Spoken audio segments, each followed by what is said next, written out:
Hello students, कैसे हो आप। उम्मीद करता हूँ कि आप अच्छे होंगे और ऑनलाइन क्लासेस का पूरा यूज कर रहे होंगे। ये जो YouTube चैनल है वो भी एक तरीके का ऑनलाइन क्लासेस ही है। तो मैं आज आपको बताऊंगा कि अलजेब्रिक एक्सप्रेशन और आइडेंटिटीज। बच्चों, अगर मेरा चैनल नहीं सब्सक्राइब कर रखा है आपने तो चैनल को सब्सक्राइब कर लें। और मैं क्लास 8 की मैथ की कई एक वीडियो डालूंगा जिनसे कि आपको बेनिफिट हो सकता है। बेनिफिट हो नहीं सकता, होगा ही। तो इसलिए चैनल को अगर सब्सक्राइब नहीं कर रखा है तो चैनल सब्सक्राइब कर लें, वीडियो देखें। वीडियो बेटा, कोई भी वीडियो जब हम देखते हैं तो शुरुआत से लगा करके और लास्ट तक देखने की कोशिश करते हैं। जब वीडियो को आप देखोगे तो 10-5 मिनट देखोगे तो आपको इंटरेस्ट क्रिएट होगा, आपको कंसेप्ट समझ में आना शुरू होगा। ये नहीं कि वीडियो आपने शुरुआत की और बंद कर दी उसको। वीडियो पसंद आए लाइक करें, शेयर करें, कमेंट करें। और अगर चैनल नहीं सब्सक्राइब कर रखा है तो चैनल को जरूर सब्सक्राइब कर लें। तो बच्चों, हम बात करेंगे कि अलजेब्रिक एक्सप्रेशंस एंड आइडेंटिटीज। ये चैप्टर नंबर 9 है हमारी एनसीईआरटी बुक में। तो मैं आपको आज इसके कुछ कंसेप्ट्स बताऊंगा। अगर कंसेप्ट समझ में आ गया तो कई एक एक्सरसाइजेज ऐसी होंगी कि वो फिर आपसे होती रहेंगी मतलब। और जो मैथ पढ़ता है उसको अलजेब्रा मुश्किल नहीं लगना चाहिए। अलजेब्रा का अगर कंसेप्ट क्लियर है तो आपको मैथ में बहुत इंटरेस्ट आएगा, क्योंकि क्लास 8 तक कम अलजेब्रा है। उसके नेक्स्ट क्लास में जाओगे, क्लास 9th में, तो बहुत सारा अलजेब्रा मिलेगा। मतलब जब तक मैथ पढ़ोगे अलजेब्रा चलता रहेगा और टॉपिक इंक्रीज होते रहेंगे, लेकिन अलजेब्रा कंटिन्यूअस चलता रहेगा। तो अलजेब्रा एक ऐसा टॉपिक है जो कि बच्चे को मैथ में बहुत ही क्लियर होना चाहिए। प्लस माइनस, मल्टीप्लिकेशन, डिवीजन, कहाँ पर क्या होता है, कैसे ऐड होता है, कैसे सबट्रैक्ट होता है, कैसे मल्टीप्लाई होता है, कैसे डिवाइड होता है। तो यही फंडामेंटल ऑपरेशंस हैं अलजेब्रा के भी। तो मैं आपको उनको सिखाने की पूरी कोशिश करूँगा और उम्मीद है कि जब आप वीडियो पूरी देखेंगे तो आपको बहुत अच्छी लगेगी और आप उसका पूरा मजा ले सकते हैं। और फिर आप देखेंगे कि एनसीईआरटी की जो भी एक्सरसाइजेज हैं वो बहुत आसानी से होनी शुरू होंगी। तो एक वीडियो में सारे कंसेप्ट नहीं डाले जा सकते, तो मैं कोशिश करूंगा कि इतने ही कंसेप्ट डालूं जो कि आपको क्लियर हो जाए। ठीक है, आपको बोरियत नहीं आनी चाहिए। अगर आपको लगता है कि बोरियत आनी शुरू हो गई बीच में तो आप उसके बाद नेक्स्ट टाइम पे वीडियो देख सकते हैं, लेकिन बोरियत आएगी नहीं। ठीक है, तो हम बात करते हैं कि अलजेब्रिक एक्सप्रेशन। बच्चों, ये लिखा हुआ अलजेब्रिक एक्सप्रेशन। तो देखो क्या है कि जो भी चैप्टर का नाम होता है मैथ में, उसमें बहुत सारी बातें दे रखी होती है। जैसे यहाँ पे लिखा अलजेब्रिक और फिर लिखा एक्सप्रेशंस और उनसे रिलेटेड आइडेंटिटीज। तो कई एक बेसिक आइडेंटिटीज होती हैं जिनको कि हम फार्मूला भी कहते हैं, वो लगेगी इस चैप्टर में। प्लस अलजेब्रिक एक्सप्रेशंस होते क्या है वो मैं आपको बताने की कोशिश करूँगा। ठीक है, जैसे क्लास 8 में एक चैप्टर सेकेंड था जहाँ linear equation of one variable था। तो वहाँ X Y Z P Q बहुत सारे वेरिएबल्स हम यूज किया करते थे। तो ऐसे ही क्या है कि हम बताते हैं आपको कि अलजेब्रिक एक्सप्रेशन क्या क्या हो सकता है। बच्चों देखो, अलजेब्रिक लिखा मतलब अलजेब्रा, अलजेब्रा लिखा तो इसका मतलब क्या है कि वेरिएबल जरूर होगा। वेरिएबल आगे चलकर क्या होगा कि हम उसकी क्वांटिटी की वैल्यू फाइंड आउट किया करते हैं। तो यहाँ पे क्या लिखा है कि मैंने लिखा कि अलजेब्रिक। ठीक है, अलजेब्रिक एक्सप्रेशंस भी चलो लिख लेते हैं। तब बताते हैं आपको। अलजेब्रिक एक्सप्रेशंस होता क्या है। एक मान लो कि कॉम्बिनेशन है, किस चीज का कॉम्बिनेशन है, वेरिएबल,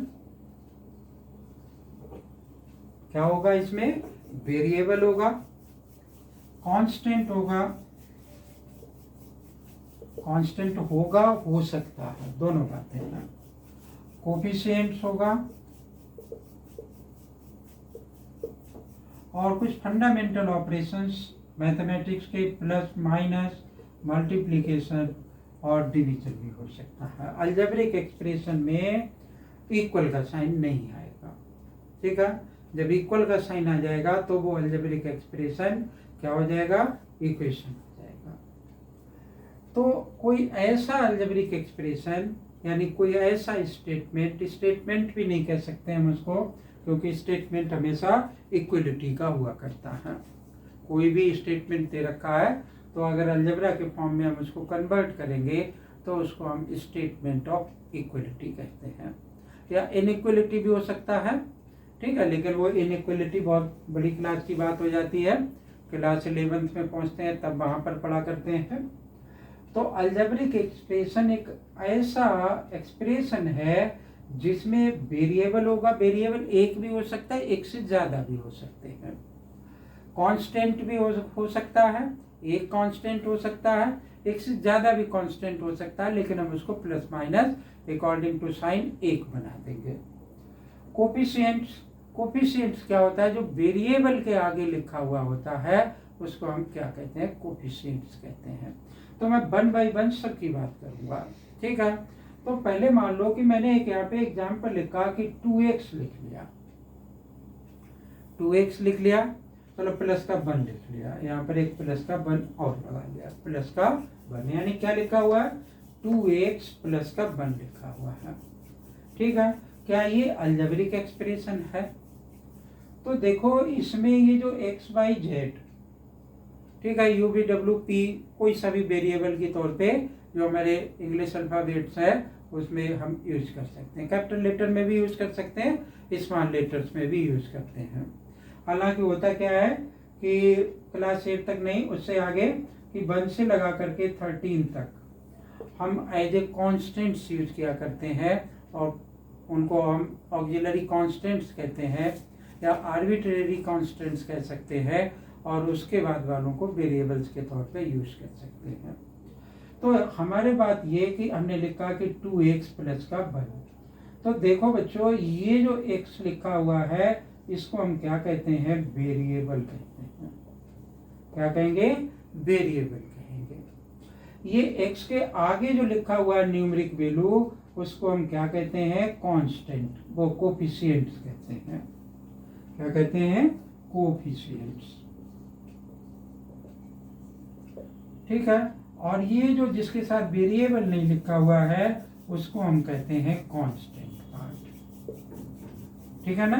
यानी 2x प्लस 1 ऐसा भी लिख सकते थे हम कि x प्लस 1 भी लिख सकते थे, x माइनस 1 लिख सकते थे, x by 2 plus y plus 1 भी लिख सकते थे, ठीक है। हमने यहाँ पे लिखा हुआ है कि 2x का square minus x plus y, ऐसा भी लिख सकते हैं, 2x by minus Y plus का z, ऐसे भी लिख सकते हैं, ठीक है। हम जब भी हम अलजेब्रिक एक्सप्रेशन पढ़ेंगे तो हम ये बात भी लिख सकते हैं कि x की पावर 1/2 माइनस का 1, ठीक है, ओके। तो देखो ये सारे ही अलजेब्रिक एक्सप्रेशन है, पावर ये माइनस में भी हो सकती है बेटा, जैसे मैं ये लिख सकता हूँ कि 2/x माइनस का 1, ठीक है ना। तो ये सारे क्या है, अलजेब्रिक एक्सप्रेशन। आप देखो क्या ये कंडीशन को सेटिस्फाई कर रहे हैं, अगर ये सेटिस्फाई कर रहे हैं तो इसका मतलब क्या है कि ये अलजेब्रिक एक्सप्रेशन है। देखो इसका कोफिशिएंट 1 है, जिस वेरिएबल के आगे कुछ नहीं है उसके आगे उसका कोफिशिएंट 1 मान देते हैं, ठीक है। अगर मान लो कि मैंने ये x प्लस 1 की जगह पे माइनस x प्लस का 1 लिख रखा होता तो इसका कोफिशिएंट -1 होता है। कितना होता है, -1 इसका कोफिशिएंट होता है, और ये वेरिएबल हो गया और ये कांस्टेंट पार्ट हो गया। अलजेब्रा में बेटा जो भी वेरिएबल होता है या जो भी टर्म होती है उसके आगे जो साइन होता है वो उसके साथ बराबर चलता है। जैसे मान लो कैसे लिख रखा मैंने कि 2x बाई माइनस बाई और प्लस क्या लिखा हुआ है कि z लिख दिया या 2 लिख लिया, ठीक है। तो अगर मैं इसको इस साइड इंटरचेंज करूँ तो ये माइनस का बाई के आगे ही चलता रहेगा, इसके आगे कोई साइन नहीं है तो प्लस का साइन होगा। या ऐसा लिखा जा सकता, कोई प्रॉब्लम नहीं, ये इसके इक्वल है। Both the algebraic expressions are equal, दोनों अलजेब्रिक एक्सप्रेशन इक्वल है, ठीक है। फ्रैक्शन में भी आ सकता है और रूट में भी आ सकता है। इसको मैं क्या लिख सकता हूँ, जैसे इसको मैं लिख सकता हूँ रूट ऑफ x माइनस का 1, ठीक है ना। एक्सपोनेंट वाले चैप्टर में पढ़े होंगे आप कि इसका पावर क्या हो सकती है 1/2 हो सकती है। अगर ये ऐसा लिखा होता कि x की पावर 1/3 माइनस 1 या प्लस 1 तो इसका मतलब ये क्यूब रूट ऑफ x है, ठीक है। लेकिन हमारी सारी कंडीशंस को ये सेटिस्फाई करता है, okay.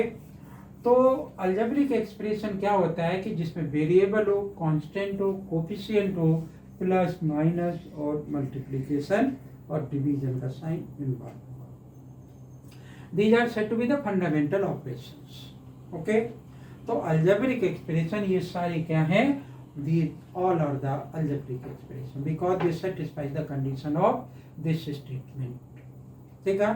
N expression which have the variable, constant, coefficient and the fundamental operations plus minus multiplication division, such type of expression is said to be algebraic expression. तो algebraic expression क्या होता है, ये बात मेरे ख्याल से आपको क्लियर हो गई होगी, ठीक है।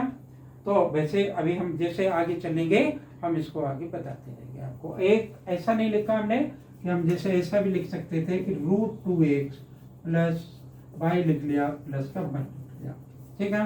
तो देखो बच्चों कि जैसे इसमें सिर्फ x था, इसमें भी x था, इसमें x था, तो इसमें x और y दो, तो ये 2 वेरिएबल की हो गई। इसमें 3 वेरिएबल दे रखे हैं, x भी दे रखा, y भी दे रखा और z भी दे रखा है, ठीक है। अब ये रूट जो है वो इस x के ऊपर नहीं है, इसके कहाँ है, सिर्फ √2x प्लस y और प्लस पर लिखा हुआ है। तो अलजेब्रिक एक्सप्रेशन क्या होता है ये बात आपको क्लियर हो गई होगी, ठीक है। Pause the video and copy it, then come to the next concept.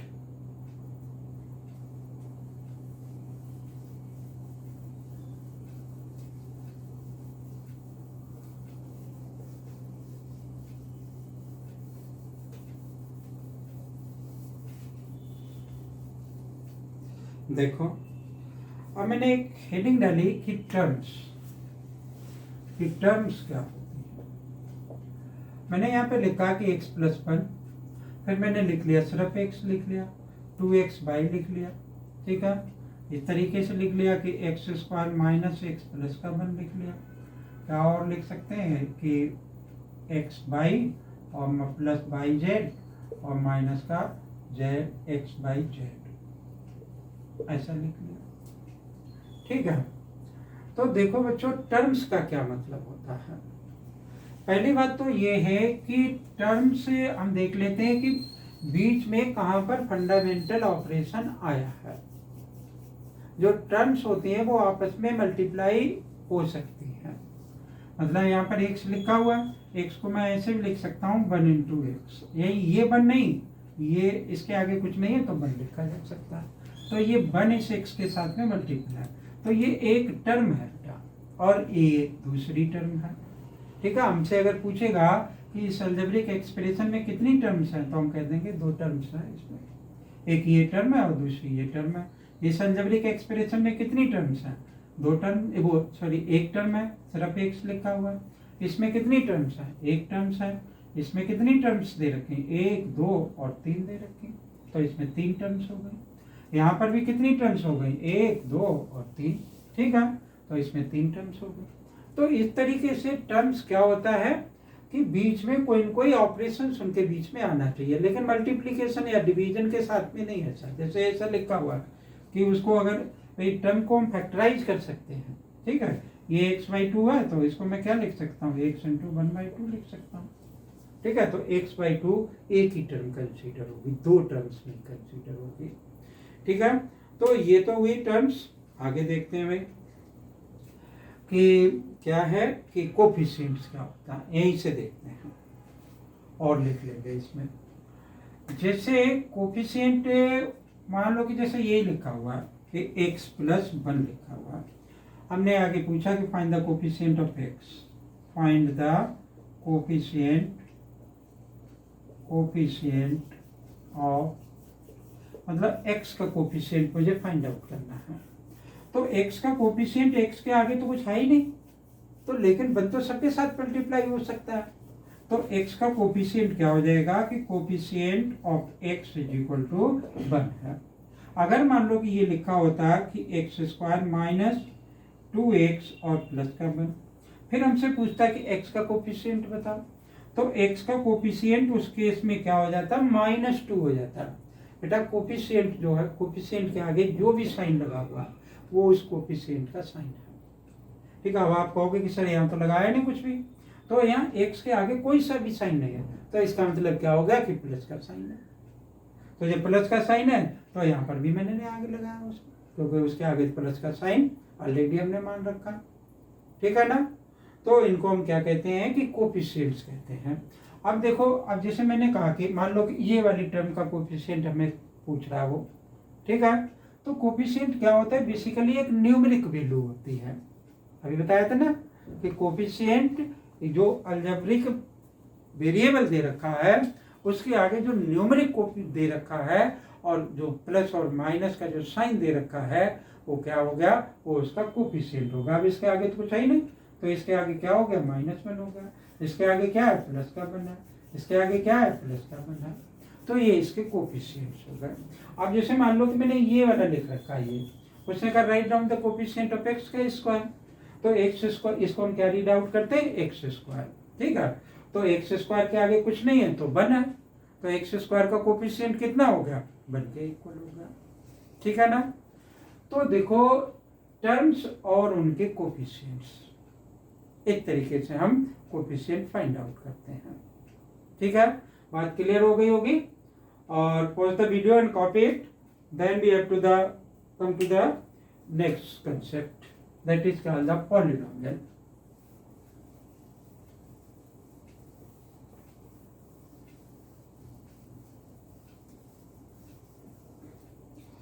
देखो बच्चों, एक तो अलजेब्रिक एक्सप्रेशन हुआ, एक पॉलिनोमियल और एक इक्वेशन, तीनों में धीरे धीरे चेंज होता रहता है।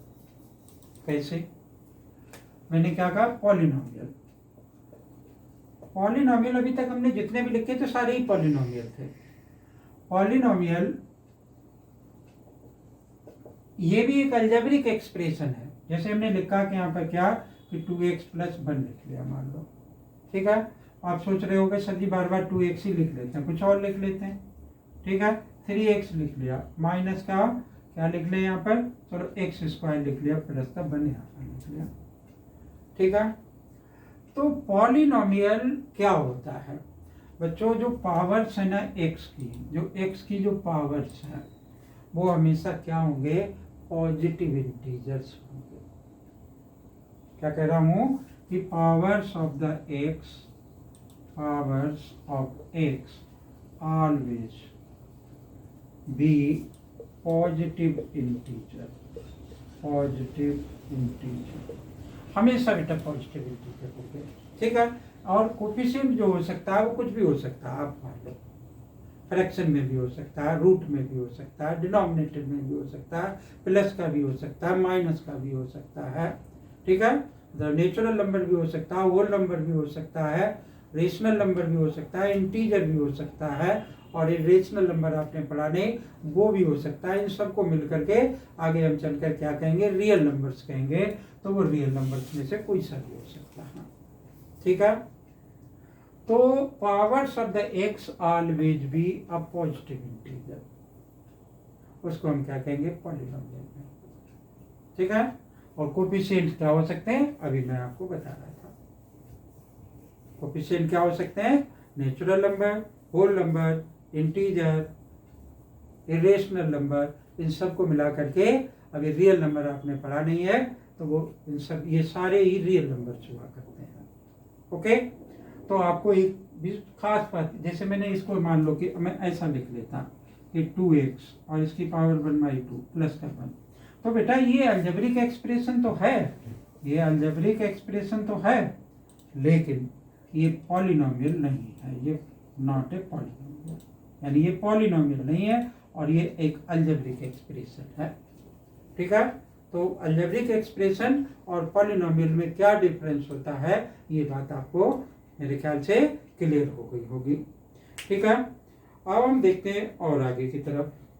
Pause the video and copy it, then come to the next concept.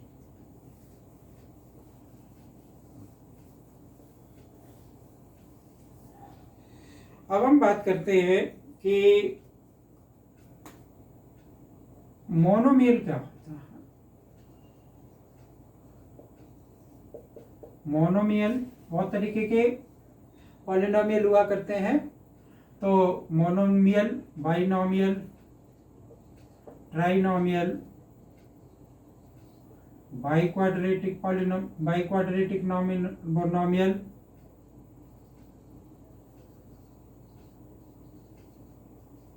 नोमियल। ठीक है, मोनोमियल में बेटा सिर्फ एक टर्म होती है, only one term.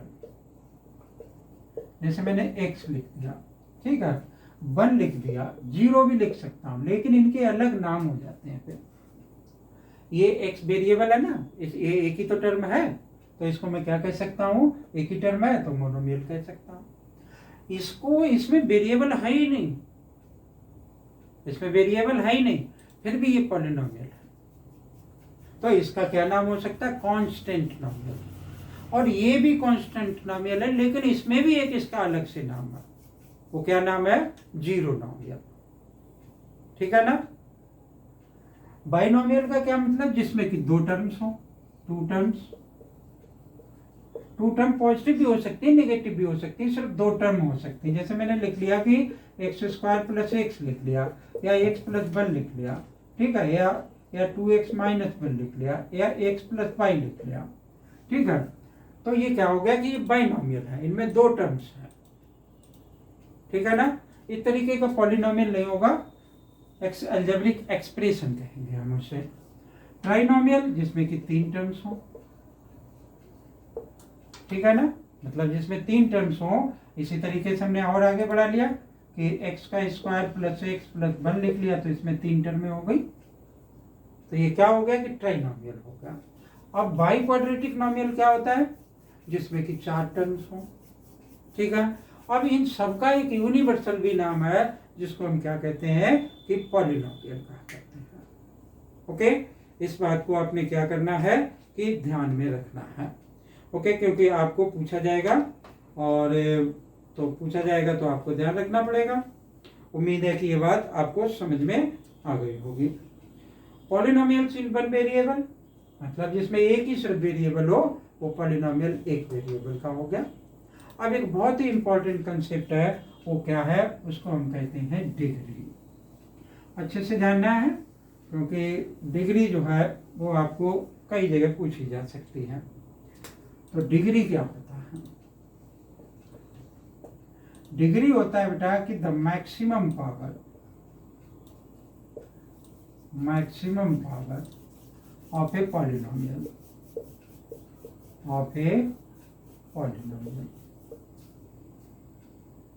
the maximum power of a polynomial is said to be degree।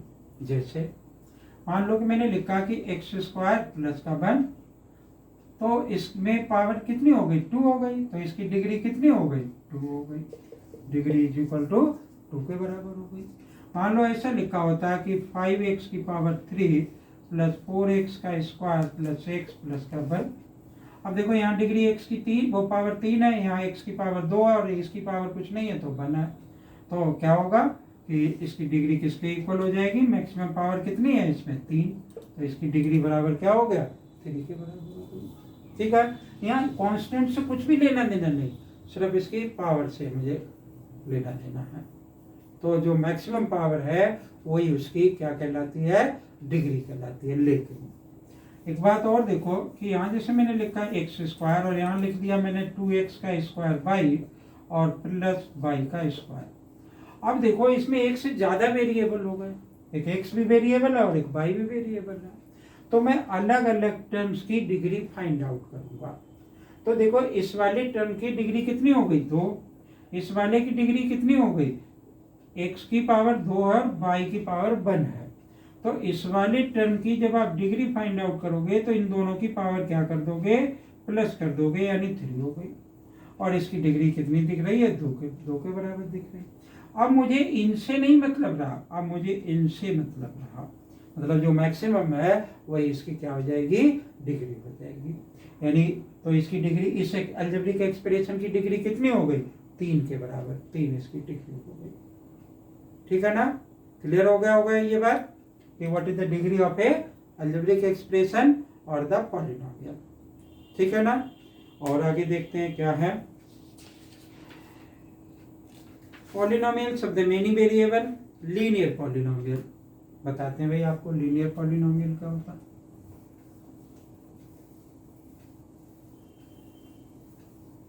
बेटा एक लीनियर, एक क्वाड्रेटिक, एक क्यूबिक। लीनियर पॉलिनोमियल जो होता है, लीनियर पॉलिनोमियल, लीनियर पॉलिनोमियल की डिग्री हमेशा 1 के बराबर हुआ करती है। डिग्री ऑलवेज 1, हमेशा उसकी डिग्री 1 के इक्वल होगी। ठीक है, जैसे मैंने क्या लिख दिया कि 2x प्लस 1 लिख लिया, माइनस 1 लिख ले, माइनस यहाँ लगा ले, ऐसा लिख लिया, y प्लस 1 लिख लिया। ठीक है, तो आप देखो इसकी पावर 1 बना है दोनों, तो ये कैसे पॉलिनोमियल हो गए, लीनियर पॉलिनोमियल हो गए। क्वाड्रेटिक पॉलिनोमियल होते हैं, क्वाड्रेटिक पॉलिनोमियल। ठीक है, इनकी डिग्री कितनी होती है, 2 के बराबर होती है, डिग्री इज 2। ओके, जैसे क्या लिख लिया, एक्स स्क्वायर प्लस का 2x और माइनस का 5, तो इसकी डिग्री कितनी हो गई, 2 के बराबर हो गई। तो ये कैसा हो गया हमारा, क्वाड्रेटिक पॉलिनोमियल हो गया। ठीक है, फिर क्या है हमारा एक क्यूबिक पॉलिनोमियल। क्यूबिक पॉलिनोमियल में क्या होगा कि डिग्री 3 के बराबर हो जाएगी, यानी डिग्री इज इक्वल टू 3 के बराबर होगी। अगर किसी अलजेब्रिक ऐसे ही लिख लिया मैंने कि एक्स का cube minus 3x square plus 1 लिख लिया, तो इसकी डिग्री यहाँ पे 3 है, यहाँ पे 2 है, तो इसका मतलब इसकी डिग्री 3 हो गई। तो अगर इसकी डिग्री 3 हो गई तो ये क्या हो गया, एक क्यूबिक पॉलिनोमियल हो गया। ठीक है ना, तो आपको ये क्यूबिक क्या होता है। और इसी तरीके से बाई क्वाड्रेटिक, जिसकी की डिग्री किसके इक्वल हो जाएगी, 4 के इक्वल हो जाएगी। तो लीनियर हो गया, क्वाड्रेटिक हो गया, क्यूबिक हो गया, इस तरीके से डिग्री बढ़ती रहती है और जो है उनका एक स्पेसिफिक नाम होता रहता है। Difference between the algebraic expression and the polynomial, आपको बताया कि पॉलिनोमियल में जो डिग्री होगी वो कभी भी फ्रैक्शन के फॉर्म में नहीं होगी। ठीक है, और हमारा जो अलजेब्रिक एक्सप्रेशन होता है उसकी जो पावर हो सकती है वो फ्रैक्शन में हो सकती है। ठीक है, फिर एक और टर्म्स हम आपको बताएंगे कि लाइक और अनलाइक टर्म्स क्या होता है।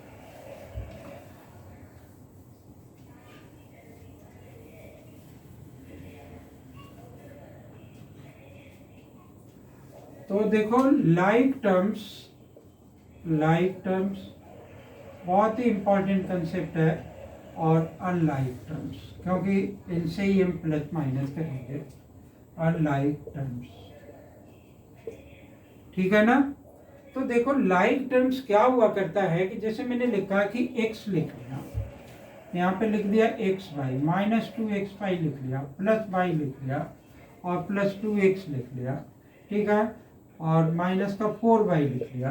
तो जब मैंने इस तरीके से लिखा हुआ है तो मुझे क्या देखना है कि जिनका वेरिएबल एक जैसा है उसको ही हम लाइक टर्म्स कहेंगे।